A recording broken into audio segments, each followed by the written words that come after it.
All right, everyone, we're going to start. And I'm going to try to speak from the diaphragm. I'm going to try to remember my my high school drama teacher. So we're gathered here today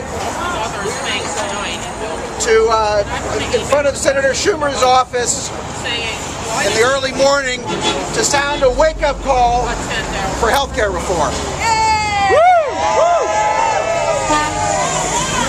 So, Senator Schumer has been a real leader on this issue last year, and we thank him for that. Yes. But we need him to lead once more this year. We need him to keep the pressure on his Senate colleagues, on the Democrats in the House, and on our President, Barack Obama, so that we can finish healthcare reform and finish it right. Now! Yes, now! Now, sometimes leaders have a choice to make. There are times when you have to choose between what's right and what you know in your heart is right, and between what is politically expedient.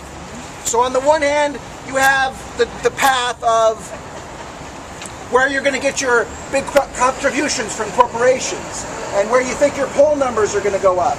And you have the choices that you make because you think it'll help you get reelected.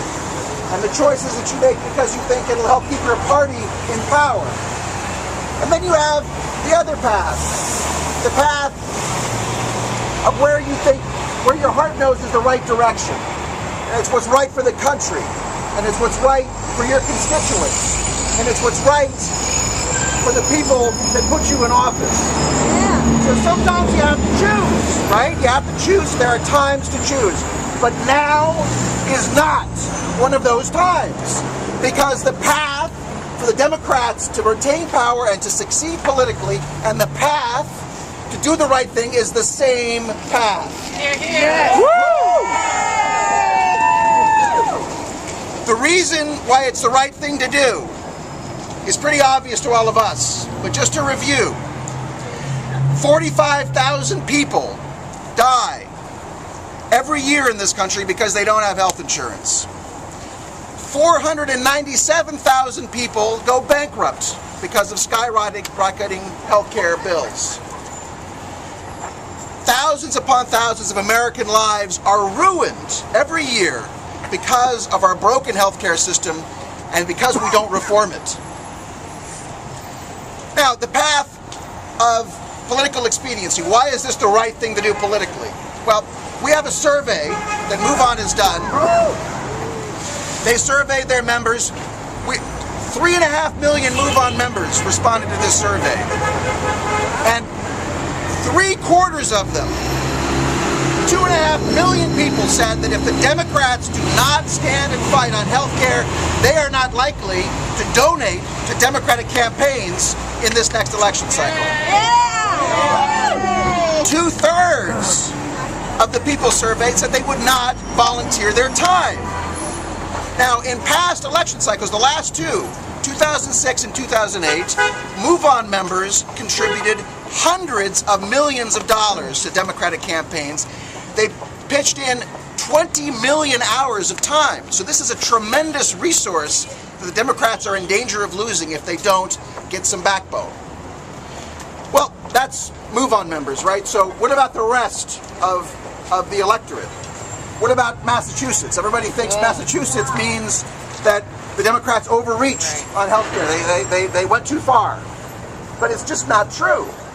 The polling of Massachusetts voters, there was a poll that came out right after the election. They polled 1,000 Obama voters from 2008, half of whom had voted for the Republican Scott Brown in 2010, half of whom had just stayed home. And they asked these folks what they thought about health care, right? And more than half of them either thought that the bill that had most recently been passed by the Senate was good enough to keep, or that it should be stronger. Very, very few of them thought that the problem was it was too much. The Democrats had done too much. It was too far. When these folks were asked why they were disenchanted with the Democratic Party by a 2-to-1 margin, they said it was because the Democrats were more interested in serving the interests of the lobbyists and the big corporations, big pharma, and big insurance, and Wall Street, then their interests. So the path is really clear. If the Democrats want to get back the support of folks in the grassroots who donate and who volunteer for their campaigns, if they want to get back the people that they are in danger of losing, who voted for Barack Obama, and they want to vote for them, they need to stand up for the people, for we the people, and not for the big corporations. That's right. Yeah. So, in terms of why this is so important, I want to introduce somebody who can talk very directly about why it's so crucial to have access to health insurance and how devastating it can be if you don't have it. Veronica de la Cruz is a popular television journalist. She's a former anchor and correspondent from CNN, and she's here to tell us her story. Welcome.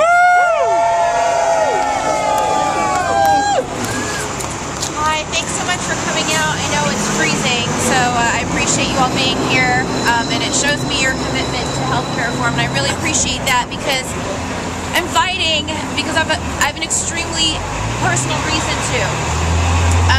You know, I wish I could be standing here before you today as a journalist. Like David just mentioned, I spent 5.5 years at CNN. Okay, I'm going to try to scream. I wish I had a bullhorn or a microphone, but we don't. I guess it's in the ordinance. So Put your hands over your mouth. okay, so I have a very personal story to share, and it's the reason why I've been fighting for healthcare reform. I lost my brother on July 4th, 2009. My brother died from a heart condition. He was diagnosed at the age of 22. Wow. And he was diagnosed with severe dilated cardiomyopathy, which, if you're familiar, it's a weakening of the heart muscle. Now, this is a condition that can be treated. It can be treated with a heart transplant. So at the age of 22, when my brother was diagnosed, he tried to look for help. And he tried calling insurance companies. And one by one, he was discriminated against for something called a pre-existing medical condition. And he was baffled. He didn't understand why this was happening. He wanted to be a 22-year-old. My brother had a girlfriend that he was planning on marrying. He wanted to spend time with his friends. He wanted to continue working part-time at his job. He worked for a small web design company that only employed 7 people. And of course, they were so small, they didn't provide benefits. My brother was also a part-time college student. So instead of hanging out with his friends, instead of spending time with his girlfriend, my brother had to figure out how to survive and how to fight for his life. So we tried getting him insurance, and we applied for federal Medicare, and I don't know if any of you have ever tried to get Medicare disability, but it's impossible. It's so difficult to get. And it took us 5 years to do. My brother was denied not once, but twice. And every time he was denied, his appeal date was set for 1.5 years later. Wow. And the last time his appeal date was set for the spring of 2010. And his doctors in Las Vegas said, "We can't wait. We can't wait. We're running out of time."